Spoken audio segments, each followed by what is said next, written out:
The teenage girl's phone was still recording when the 6-foot biker grabbed it from her hands and whispered something that drained every drop of color from her face. Around them, the entire Starbucks had gone silent. 40 people frozen in place, watching an 8-year-old girl in a wheelchair become the center of a moment nobody would ever forget. Margaret Chen's fingers hurt from gripping the wheelchair handles too tight, but she couldn't help it. Protecting Emma had become as natural as breathing and just as necessary.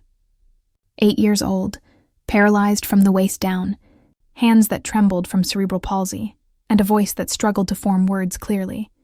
Emma was everything society deemed imperfect. But to Margaret, her granddaughter was the only light left after that drunk driver stole her son and daughter-in-law 2 years ago. Every Saturday morning they came to this same Starbucks on Madison Street. It was their ritual, their small rebellion against a world that wanted them to hide. Emma would practice ordering her strawberry smoothie, speech therapy disguised as independence, while Margaret pretended her 67-year-old bones didn't ache from lifting the wheelchair in and out of the van. They'd sit by the window, Emma drawing butterflies with shaking hands while Margaret read her the Saturday comics, both of them pretending not to notice the stares. Margaret had developed a thick skin over the years, first as an immigrant from Taiwan, then as a teacher in inner-city schools, and now as guardian to a disabled child. But Emma, sweet, tender Emma, still flinched at every whisper, still noticed every pointed finger. This morning had started with Emma excited about showing her art teacher's praise note to the barista who always remembered her name. Margaret should have noticed the group of teenagers immediately, should have recognized the predatory swagger of kids who'd never been taught that cruelty leaves scars. But she was tired, so tired, and Emma was happy, and sometimes you just need a normal morning. She had no idea that in 10 minutes, this coffee shop would become a battlefield where kindness and cruelty would collide, and that a stranger covered in leather and pain would teach everyone present what real strength looked like. The mockery started the moment they joined the line. 3 teenagers, 2 girls with identical blonde highlights, and a boy wearing a Harvard preparatory school jacket that probably cost more than Margaret's monthly pension. They whispered at first, phones out, already recording before they even knew what they were hunting for. Then Emma's hand trembled trying to hold her wallet, coins scattering across the floor with a metallic rain that made everyone turn. "Oh my God, did you see that?" The blonde girl stage whispered to her friend. "She's totally spastic." The boy, Brandon, his jacket proclaimed in embroidered letters, went further. He began mimicking Emma's tremors, his hands shaking theatrically while his girlfriend filmed. "Look, I'm ordering coffee too." That'll be for $5! His voice was pitched in cruel imitation, and his friend's laughter cut through the coffee shop like breaking glass. Emma went completely still. It was worse than crying. It was the stillness of a child who'd learned that becoming invisible was the only defense against a world with too many teeth. Margaret's anger rose like bile, but her arthritis chose that moment to lock her knees. She struggled to stand, to move, to protect, but her body betrayed her just when Emma needed her most. That's when the door chimed. The man who entered didn't just walk into the Starbucks. He claimed it. 6'4", shoulders that had to turn sideways to fit through the doorframe, wearing leather that had seen thousands of miles, and weather that would make most people seek shelter. His beard was gray steel wool. His arms were sleeves of tattoos that looked like they'd been earned rather than bought. And his eyes, dear God, his eyes were the color of storm clouds over dangerous seas. The entire coffee shop shifted. Conversations died mid-sentence. Even the espresso machine seemed to quiet its hissing. The teenagers didn't notice at first, too drunk on their own cruelty. But everyone else watched as this mountain of leather and scars moved through the space with surprising grace, his boots barely making a sound despite their size. He stopped directly behind the teenagers, close enough that Brandon felt the presence and spun around, his mocking gesture frozen mid-shake. The biker didn't speak. He simply extended one massive hand, palm up, toward the girl with the phone. When she didn't move, he spoke, voice like gravel over silk. "The phone. Now." Something in his tone made her comply instantly, placing her iPhone in his palm like an offering to an angry god. The biker looked at the phone screen, watching the cruel video the girl had been recording. His expression didn't change, but something in the air grew heavier, like the pressure drop before a tornado. Without a word, he pocketed the phone and moved past the stunned teenagers, approaching Emma's wheelchair with a completely different energy. Soft, careful, like approaching a wounded bird. He dropped to one knee beside her, his massive frame folding down until he was at her eye level. "Hey there, beautiful," he said, his voice now gentle as morning rain. "I'm Jack. That's a pretty cool butterfly on your notebook." Emma's eyes darted to her grandmother, then back to the stranger. Her hand trembled as she touched the butterfly sticker she'd placed on her communication notebook. I like be butterflies, she managed, each word a small victory against her uncooperative muscles. Jack smiled, and it transformed his frightening face into something almost fatherly. "You know what? Me too." He rolled up his right sleeve, revealing an arm covered in scars. Burn scars that looked like they'd been earned in hell itself. But woven through the damaged skin was a tattoo, a monarch butterfly, wings spread wide, emerging from what looked like flames. "Got this 5 years ago," he said, loud enough for everyone to hear. "After the accident that gave me these scars. Butterflies are survivors, you know. They struggle to break free from their cocoon, and that struggle is what gives them the strength to fly." Emma's eyes widened. She pointed to his scars with a shaking finger. Did it hurt?" "Every single day," Jack replied honestly. "But you know what hurt worse? The way people looked at me after. Like I was broken. Like I was less than human." He glanced back at the teenagers who were still frozen in place. Like I was something to laugh at instead of someone to know. Then he pulled something from his wallet. A photograph, worn soft from handling.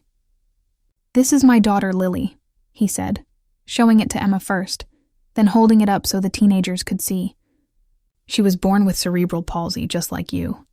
Same shaking hands, same fighting to speak clearly, same beautiful spirit that some people were too blind to see."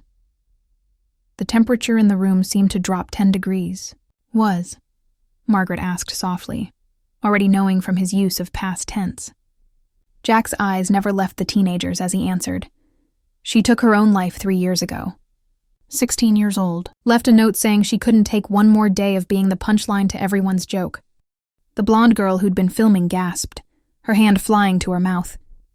Brandon's face had gone from red to white so fast it looked like all his blood had simply fled. Jack stood slowly, still holding the photo, and walked back to the teenagers. "Her last video," he said quietly, "was of kids at her school doing exactly what you were just doing. Mocking her tremors, imitating her speech, recording it for their friends' entertainment. She watched herself becoming a viral joke, and decided the world would be better without her in it." He pulled out the girl's phone from his pocket. "Your video has been deleted, but I want you to know, I screen recorded it first. I have your faces, your voices, your cruelty preserved forever." The teenagers looked sick. One of the blonde girls was crying. "I run a foundation now," Jack continued. "The Lily Foundation. We work with schools, with law enforcement, with social media companies. We track down bullies who target disabled kids. We make sure colleges see their videos, employers too. We make sure the cruelty they thought was funny follows them forever." He paused, letting that sink in. But here's the thing. Lily wouldn't want that. Even after everything, she believed people could change. She forgave everyone, even the ones who didn't deserve it. He turned to Emma, who'd been watching everything with solemn, intelligent eyes. "What do you think, beautiful? These kids were cruel to you. Should I post their video? Make sure everyone knows what they did?" Emma looked at the teenagers for a long moment. Brandon was crying now, silent tears streaming down his face. The blonde girls were clinging to each other like they'd just witnessed a car crash. Then Emma did something extraordinary. She wheeled herself forward, her small hands struggling with the wheels but determined. She stopped right in front of Brandon and held out her shaking hand. "Everyone makes mistakes," she said, each word clear despite the effort it took. "My mommy said, hurt people. Maybe you're hurting too?" Brandon dropped to his knees so fast his designer jeans hit the coffee shop floor with a crack. He took Emma's trembling hand in both of his, and his words came out in a rush. "My brother has Down syndrome. Kids mock him all the time. And I never stop them because I don't want them to turn on me and I'm a coward, and I just became everything I hate. And I'm so sorry. I'm so sorry. What happened next became legend in that Starbucks. A story baristas would tell new employees for years to come. Brandon's confession broke something open in the room. The blonde girl who'd been filming fell to her knees beside him, admitting through tears that she'd been bullied for her weight all through middle school, that making fun of others made her feel powerful for once. The other girl talked about her brother with autism, how she lived in constant fear of becoming a target herself. Jack watched as Emma, 8 years old, disabled, mocked, and hurt, became the counselor to her tormentors. She listened with the patience of someone who knew suffering intimately. She patted their hands with her shaking ones. She told them, in her halting struggled for words, that being different wasn't bad. It was just different. You can choose, she said to Brandon. Choose to be kind. Every day choose. Margaret found herself crying, watching her granddaughter transform pain into grace. Jack stood silent sentinel, his presence ensuring the moment remained sacred. Other customers began approaching, sharing their own stories. A businessman talked about his daughter with Down syndrome. A barista revealed her autism diagnosis. The space transformed from a coffee shop into something holier, a confessional where everyone's hidden wounds became visible. Brandon pulled out his phone and did something unexpected. He opened Instagram and began typing, reading aloud as he wrote, "Today I mocked a little girl for her disability. I'm posting this because I need to be accountable. Her name is Emma, she's 8 years old, and she's braver than I'll ever be. She forgave me when I didn't deserve it.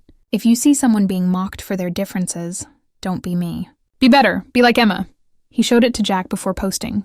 Is this okay?" Jack nodded, then looked at the other teenagers. One by one, they made their own posts, their own confessions, their own promises to do better. The hashtag #BeLikeEmma would trend for 3 weeks, raising $200,000 for the Lily Foundation. But in that moment, nobody knew that. They only knew that something profound had shifted. Jack knelt back down beside Emma and pulled something from his jacket. A small pin, a silver butterfly with a ruby eye. "This was Lily's," he said softly. "She wore it every day, said it reminded her that beautiful things come from struggle. I think she'd want you to have it." Emma's hands shook too much to take it, so Jack carefully pinned it to her jacket. "There," he said. "Now everyone will know you're a warrior." Emma looked up at him with eyes wise beyond her years. "You're Lily," she said carefully. "She's still here, in you. You saved them," she pointed to the teenagers, "from becoming monsters. Lily did that. Through you." Jack's composure finally cracked. This giant of a man, covered in leather and scars, broke down sobbing beside an 8-year-old philosopher in a wheelchair. Margaret moved forward, placing her weathered hand on his shoulder. And for a moment, they were just 3 broken people holding each other up in a coffee shop that smelled like redemption. When Jack finally left, the roar of his motorcycle fading into the Saturday morning traffic, the Starbucks remained changed. Brandon and his friends stayed for 2 more hours, not because anyone made them, but because Emma was teaching them to draw butterflies with shaking hands, showing them that perfection was overrated, that beauty lived in the trying, not the achieving. The manager comped everyone's drinks and would later install a plaque by the window where Emma sat. Kindness was chosen here. Brandon would come back every Saturday, bringing art supplies and his brother with Down syndrome. The blonde girls would start an anti-bullying program at their prep school that would eventually spread to 30 schools across the state. And Emma gained not just protectors, but friends who saw her not despite her disabilities, but because of the strength it took to navigate the world in a body that didn't always cooperate. Margaret would later tell people that she'd witnessed grace that morning, not the kind that falls from heaven, but the kind that rises from the broken places in human hearts. Jack continued to ride, continued to stop at coffee shops and schools and parks, looking for kids like Lily, kids like Emma. He carried his daughter's spirit like armor and wielded his grief like a sword against cruelty. But he also carried Emma's words, hurt people, hurt people. So he learned to heal as much as he protected, to teach as much as he defended. Sometimes angels wear leather and ride motorcycles born from grief. Sometimes 8-year-old girls in wheelchairs become teachers to those who mock them. Sometimes a Saturday morning coffee run becomes the moment everything changes. And sometimes, just sometimes, the worst moment of someone's life becomes the catalyst for their redemption. Not through shame or punishment, but through the revolutionary act of unexpected forgiveness. In that Starbucks on that ordinary Saturday, everyone learned that we're all temporarily abled, all fighting battles others can't see, all one accident or illness or twist of fate away from being the one who needs defending. The strongest people aren't those with perfect bodies, but those who perfect the art of compassion, despite their imperfections. If you witnessed someone mocking a disabled child tomorrow, would you have the courage to be the defender? The wisdom to enable redemption rather than just revenge? Have you ever been Brandon, letting fear make you cruel? Or Emma, letting pain make you kind? And perhaps most importantly, who in your life needs to hear that their struggles give them wings, not chains?